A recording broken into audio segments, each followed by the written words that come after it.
दोस्तों, यह कहानी कर्मों के फल पर आधारित है। कहानी बड़ी ही ज्ञानवर्धक है, इसलिए वीडियो को पूरा देखना और वीडियो के अंत तक हमारे साथ में बने रहना। दोस्तों, इस कहानी का एक एक शब्द बहुत ही महत्वपूर्ण है, इसलिए इस कहानी को बहुत ही ध्यान से सुनना और पूरा सुनना, क्योंकि कहानी सुनने में आपको बड़ा आनंद आने वाला है। दोस्तों, किसी गांव में एक रोहित नाम का किसान रहता था और उस किसान के 2 पुत्र थे। उसमें से एक का नाम राजेश और दूसरे बेटे का नाम रवि था। खेती बाड़ी करते हुए उनके जो दिन बीत रहे थे वह बड़े ही सुखपूर्वक व्यतीत हो रहे थे। सभी चैन से रह रहे थे। एक दिन की बात है, वह बूढ़ा किसान बहुत ज़्यादा बीमार पड़ जाता है और उसने अपने दोनों बेटों को अपने पास बुलाया और उनसे कहा कि मेरे बच्चों, अब शायद मेरा अंतिम समय आ गया है। मैं चाहता हूँ कि मेरे मरने के बाद तुम दोनों भाई आपस में बड़ी ही सहमति के साथ मिलजुल कर रहा करो और सुख शांति के साथ अपनी ज़िंदगी को गुजारो। मैंने बुरे वक्त के लिए कुछ असरफियाँ इकट्ठा की थी, जिन्हें मैंने घर के पीछे जो बरगद का पेड़ है उसी के नीचे ज़मीन में दबा रखा है। वह तुम्हारे काम आएगा। लेकिन मेरे बच्चों, तुम मुझसे यह वादा करो कि तुम दोनों आवश्यकता पड़ने पर ही उसे बाहर निकालोगे। वह दोनों कहने लगे कि हम वादा करते हैं पिताजी, जैसा आप कहेंगे हम बिल्कुल वैसा ही करेंगे। धीरे धीरे समय बीतता गया। थोड़े समय के बाद ही उस बूढ़े किसान ने अपने प्राणों को त्याग दिया। छोटे भाई को अपने पिता के जाने का बहुत दुख हुआ। दोनों भाई ने पिता का अंतिम संस्कार कर दिया, लेकिन बड़े भाई राजेश को अपने पिताजी के मरने का जरा भी दुख नहीं था। उसकी आंखों के सामने तो सिर्फ असरफियां ही घूम रही थी। उस रात को राजेश को नींद नहीं आ रही थी। वह बार बार करवट बदल रहा था। आधी रात के बाद सुबह होने से पहले ही वह उठ करके बैठ गया। अपने मन में विचार करने लगा और सोचने लगा कि रवि के उठने से पहले मुझे अपना काम पूरा कर लेना चाहिए, वरना फिर कभी ऐसा मौका दोबारा नहीं मिलेगा। यही सोचकर उसने ज़मीन खोदने का सामान उठाया और घर के पीछे उसी पेड़ के पास पहुंच गया, जहां पर उसके पिताजी ने असरफियों को ज़मीन में गाड़ रखा था। कुछ ही क्षणों के बाद उसने ज़मीन को खोद कर वहाँ से असरफियों को बाहर निकाल लिया। असरफियों को देखकर वह बहुत खुश हुआ। कहने लगा, वाह, इतनी सारी असरफियाँ! अब लगता है मुझे ज़िंदगी में कभी भी मेहनत नहीं करनी पड़ेगी और ना ही किसी चीज़ की कमी होगी। उसने तुरंत ही वह असरफियों का घड़ा उठाया और दूसरे पेड़ के नीचे जाकर ज़मीन के नीचे गाड़ दिया और फिर आराम से घर पहुंचकर अपने उसी स्थान पर दोबारा लेट गया। जब सुबह हुई तो छोटा भाई रवि अपने बड़े भाई राजेश को जोर जोर से आवाज़ लगाकर उठा रहा था। कह रहा था, भैया जल्दी उठो, गजब हो गया। हमारे घर के पीछे पेड़ के नीचे ज़मीन खुदी हुई पड़ी है। भैया, वहाँ से सारी असरफी भी गायब है। मुझे लगता है कि कोई चोर हमारी सारी असरफियों की चोरी करके भाग गया। राजेश कहने लगा कि अरे क्या बोल रहे हो, चलो मैं देखता हूँ। जब दोनों भाई उस जगह पर पहुँचे तो सच में वह ज़मीन खुदी हुई पड़ी थी। छोटे भाई ने कहा कि अब क्या करें भैया, मेरे विचार से हमें पहले राज दरबार में जाकर सूचना देनी चाहिए। राजेश कहने लगा, ठहरो रवि, कहीं जाने की कोई ज़रूरत नहीं है। रवि कहने लगा, लेकिन क्यों भैया? राजेश ने कहा, मैं अच्छी तरह से जानता हूँ कि चोर कौन है जिसने ज़मीन में दबी हुई असरफियों को बाहर निकाला है। रवि चौंक गया और पूछने लगा कि भैया, क्या आप जानते हो कि वह कौन है? राजेश कहने लगा कि तुम जानना चाहते हो तो सुनो कि वह चोर कौन है। वह चोर तुम ही हो। यह सुनकर के रवि कहने लगा, भैया यह आप क्या कह रहे हो? नहीं भैया, मैं और चोरी नहीं, मैंने कोई चोरी नहीं की है। राजेश कहने लगा, फालतू बात मत बोलो, तुम्हारे और मेरे अलावा इन असरफियों के बारे में और कोई नहीं जानता था। यह बात साफ है कि तुम अकेले ही सारा धन हड़पना चाहते हो। रवि ने यह सुनकर कहा कि आप ऐसा मत कहो भैया, मैं सच कहता हूँ कि मैंने कोई असरफियाँ नहीं चुराई है, मैं कुछ नहीं जानता। राजेश कहने लगा कि तुम मुझे वह असरफियाँ लौटा दो, नहीं तो तुम इस घर का दरवाज़ा अपने लिए हमेशा हमेशा के लिए बंद समझो। रवि उदास होकर बोला, ठीक है भैया, यदि आपको मेरी बात पर विश्वास नहीं है तो मैं यह घर ही क्या इस गांव को छोड़कर चला जाऊंगा। रवि दुखी मन से तुरंत ही वहां से निकल पड़ा और चलते चलते सोचने लगा कि सच्चाई जाने बिना ही बड़े भैया ने मेरे साथ ऐसा सुलूक क्यों किया। अब बदनाम होने से अच्छा है कि मैं यह गांव ही छोड़कर चला जाऊं। जब घर पर बैठा राजेश बड़े आराम से ही यही विचार कर रहा था कि वाह, कितनी आसानी से यह कांटा अपने आप ही निकल गया।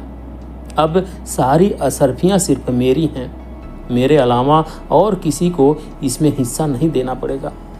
दूसरी तरफ वहाँ जो उसका छोटा भाई था, बड़े ही दुखी मन से वहाँ से चलता ही जा रहा था।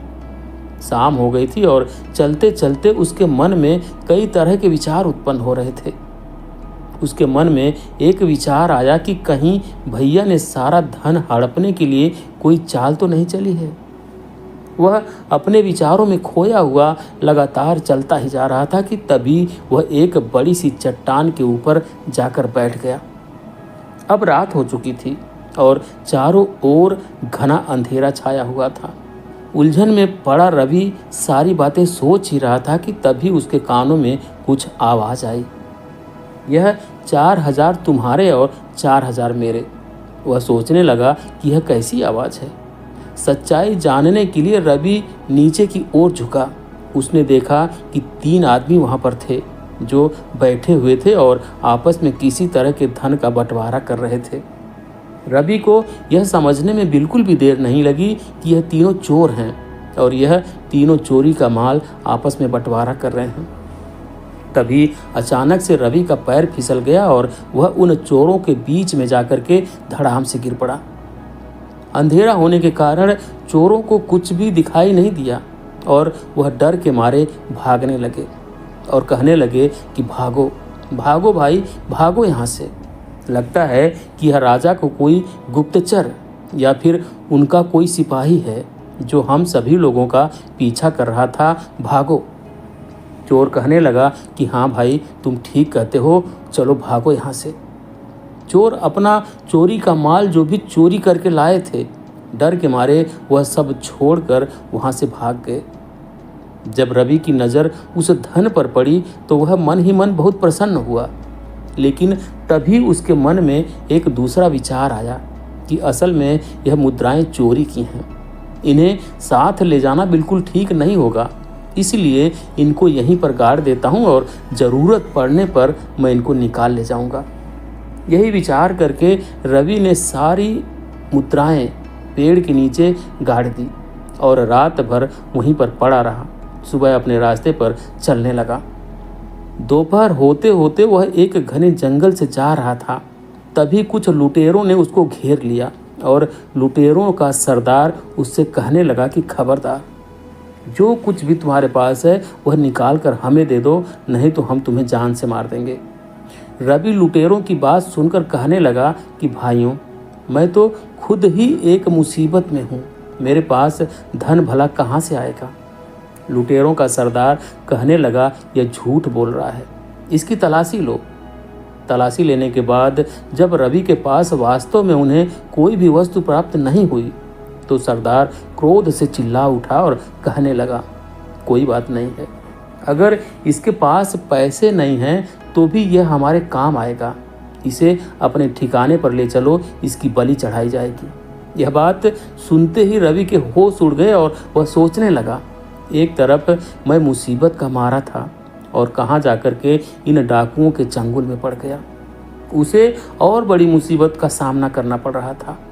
तभी कुछ डाकू ने रवि के हाथ पैर बांधे और उठा करके अपने ठिकाने पर ले गए, परंतु उनके अड्डे तक पहुँचते पहुँचते रवि को एक उपाय समझ में आया। अड्डे पर पहुंचने के बाद उसने डाकुओं के सरदार से कहा, अगर तुम मुझे अपने दल में शामिल करने का वादा करो तो मैं तुम्हें 8,000 स्वर्ण मुद्राओं का पता बता सकता हूँ। इतना सुनकर लुटेरों का सरदार कहने लगा, 8,000 मुद्राएं?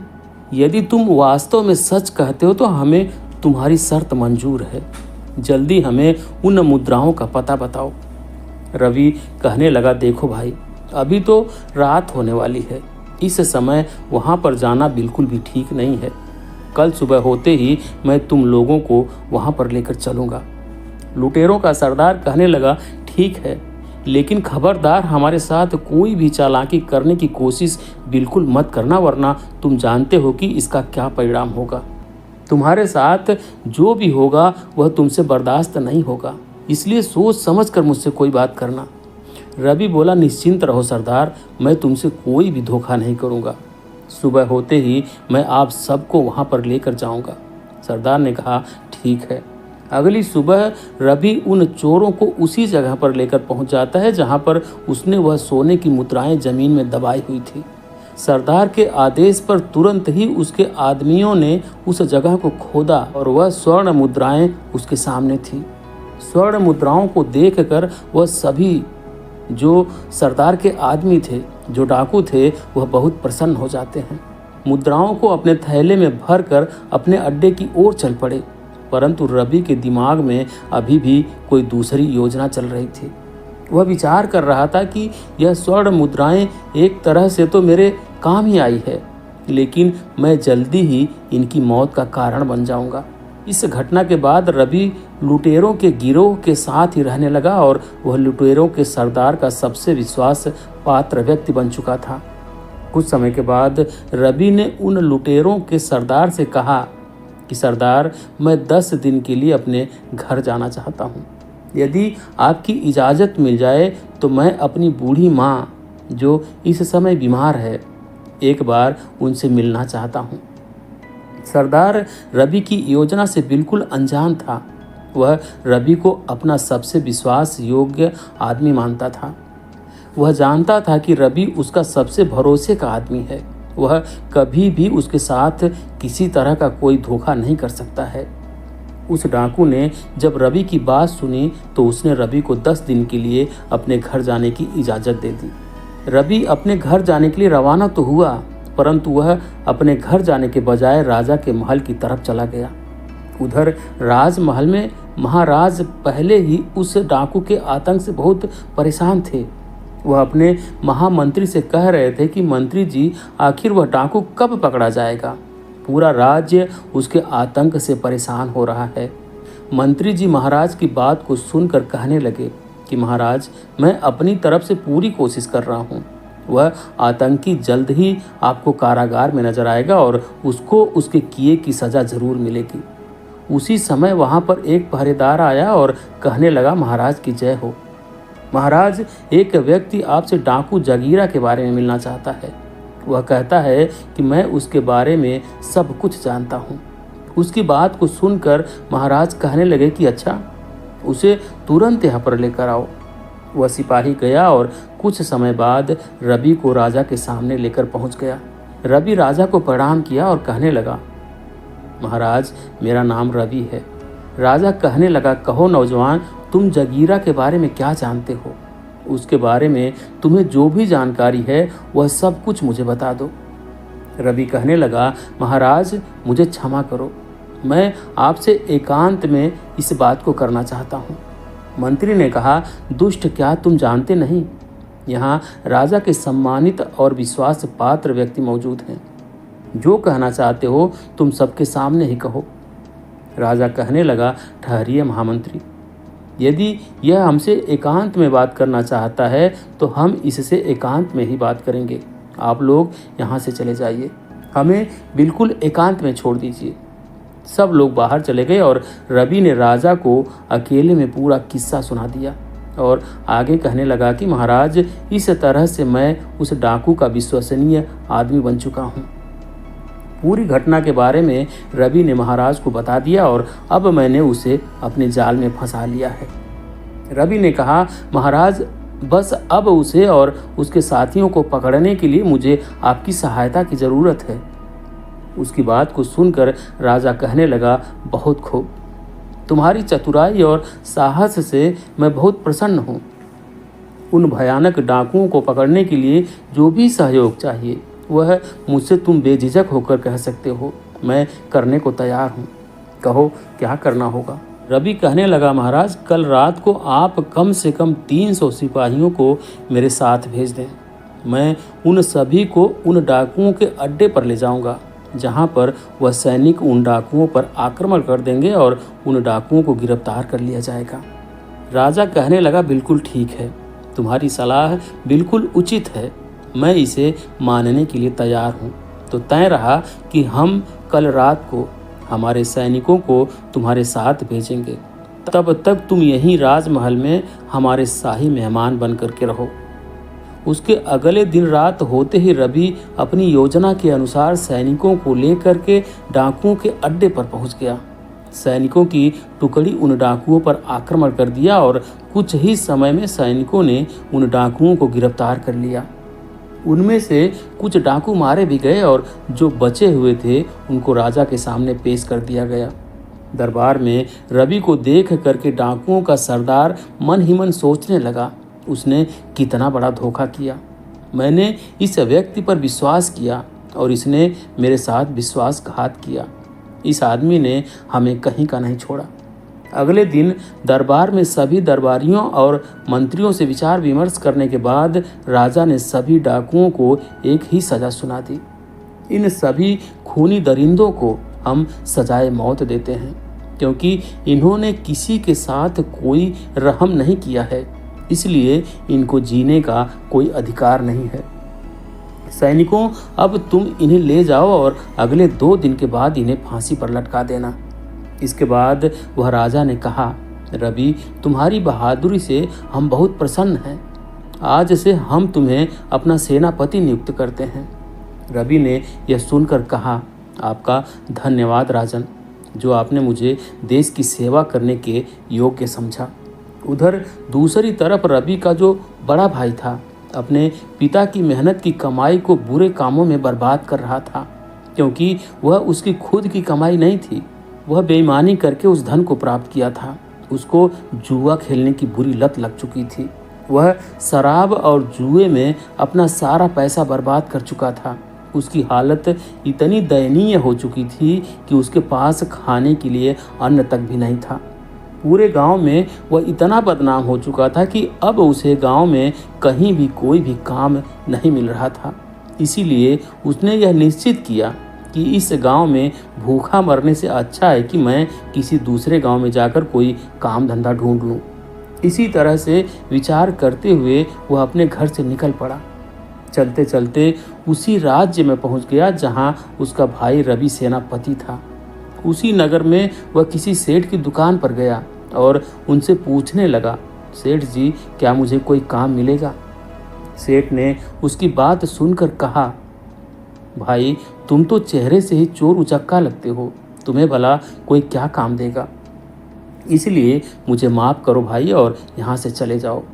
राजेश सोचने लगा, ईमानदारी से शायद मुझे यहाँ पर कोई काम नहीं मिलने वाला है। अब तो पेट भरने के लिए मुझे चोर और उचक्का ही बनना होगा। तभी उसकी नज़र सेठ के पास रखी एक थैले पर पड़ी। उसे लगा कि स्वर्ण मुद्राओं से भरा हुआ थैला है। उसने वहाँ से वह थैला उठाया और तुरंत वहाँ से भाग निकला। सेठ को उसे पकड़ने का मौका ही नहीं मिला। वह बस चोर चोर चिल्लाता ही रह गया और वह वहाँ से भाग निकला। बाजार के कुछ लोग उसके पीछे भागे, लेकिन राजेश को ढूंढ नहीं पाए और मायूस होकर वे वापस लौट आए। इधर सेनापति बन चुका रवि अपना काम बड़ी ही ईमानदारी से कर रहा था। एक दिन की बात है, राजा ने रवि को बुलाया और कहा, रवि, तुम एक बहुत ही बहादुर, बुद्धिमान और नेक इंसान हो। मैं चाहता हूँ कि मेरी बेटी के साथ तुम विवाह कर लो। कहो, इस पर तुम क्या चाहते हो? यदि तुम्हारी इच्छा हो तो मैं चाहता हूँ कि मैं अपनी बेटी का विवाह तुम्हारे साथ कर दूँ। रवि ने कहा कि महाराज, यदि आपकी यही इच्छा है तो मैं इनकार नहीं कर सकता, मुझे यह विवाह स्वीकार है।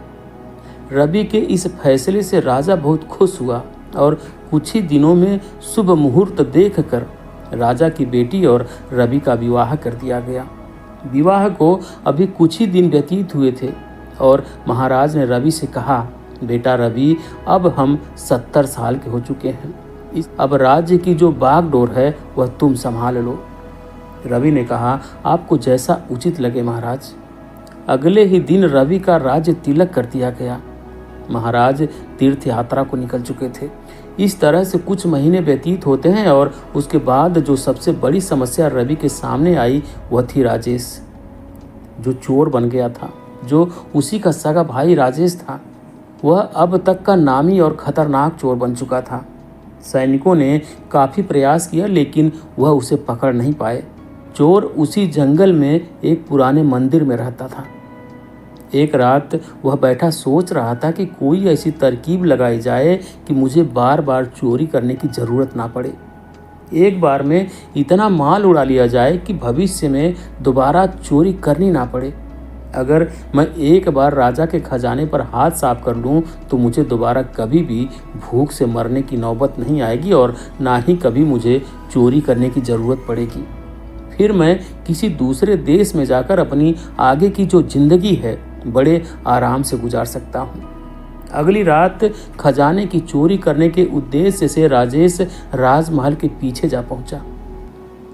हाथों में रस्सी लिए वह दीवार पर चढ़ने की सोच रहा था और दूसरी तरफ संयोग से उस चोर के बारे में विचार करते हुए सोच सोच कर राजा को नींद नहीं आ रही थी। उस समय राजा महल की छत पर घूम रहे थे। जैसे ही राजेश रस्सी के सहारे छत के ऊपर चढ़ा, वहां पर मौजूद राजा ने उसे देख लिया। राजा ने अपनी तलवार निकाली और साथ ही अपने सिपाही को आवाज़ लगाई। कुछ ही पल में राजा के जितने सिपाही थे वह सभी वहां पर पहुंच गए। राजा ने सैनिकों से कहा, सैनिकों, गिरफ्तार कर लो इसे। राजेश वहां से भागने की पूरी कोशिश की लेकिन वहां से भागने में असफल रहा और सैनिकों ने उसे पकड़ लिया। रवि उसे देखकर कहने लगा, तुम तो मेरे भाई हो, लेकिन एक नामी चोर, मैं यह सपने में भी नहीं सोच सकता था कि मेरा भाई इतना बड़ा चोर निकलेगा।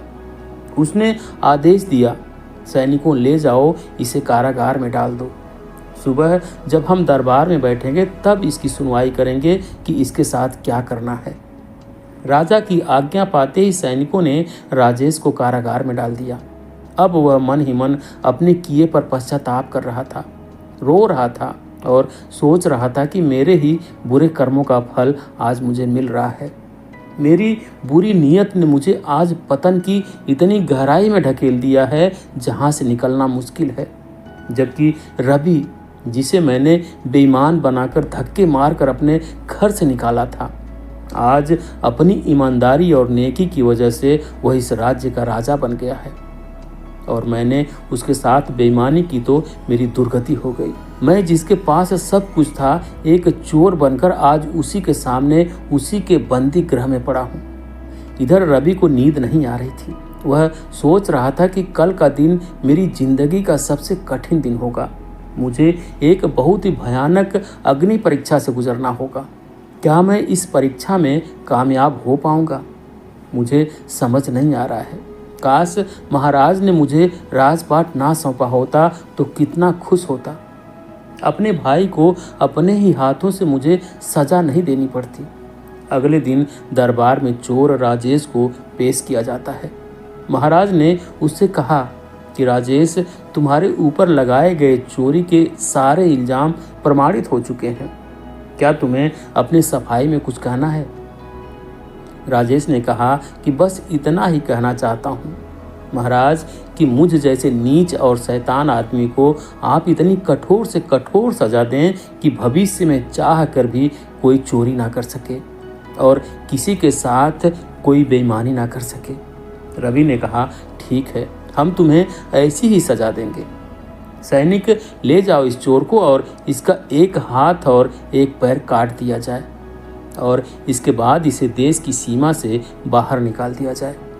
रवि का यह इंसाफ देखकर उसकी प्रजा और उसके मंत्री सब उसकी जय जयकार करने लगे। राजा की आज्ञा का पालन किया गया और चोर राजेश का एक हाथ और एक पैर काटकर उसे राज्य की सीमा से बाहर निकाल दिया गया।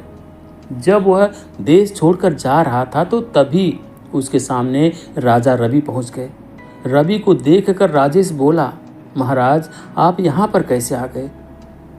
काश आपने मेरा एक हाथ और एक पैर काटने के बजाय मुझे मौत की सजा दे दी होती तो बड़ा अच्छा होता। आपने मुझे तड़प तड़प कर मरने के लिए छोड़ दिया है। मैं इस दुनिया में क्या करूँगा?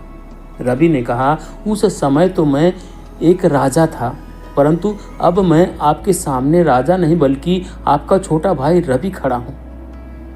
एक राजा होने के नाते मैंने एक चोर को सजा देकर अपने राज्य धर्म का पालन किया था और अब एक भाई अपने भाई से अपने धर्म और कर्तव्य का पालन करने के लिए आया है। राजेश ने कहा, मैं कुछ समझा नहीं। रवि कहने लगा, भैया मैं जानता हूँ कि एक हाथ और एक पैर काटने की वजह से आप कभी भी कोई काम अपने जीवन में नहीं कर पाएंगे और इसके लिए मैं आपको कुछ धन देकर जाऊंगा। इस थैले में कुछ स्वर्ण मुद्राएं हैं, इन्हें आप ले लीजिए जो कि मेरी मेहनत की कमाई हुई है। मुझे विश्वास है कि इस मेहनत के धन के साथ आप किसी दूसरे देश की सीमा में अपना जीवन बड़े ही आराम से व्यतीत कर सकते हैं। लेकिन भैया आप इनकार मत करना, नहीं तो कभी भी अपने आप को मैं माफ़ नहीं कर पाऊँगा। इतना सुनकर राजेश कहने लगा कि तुम कितने महान हो रवि।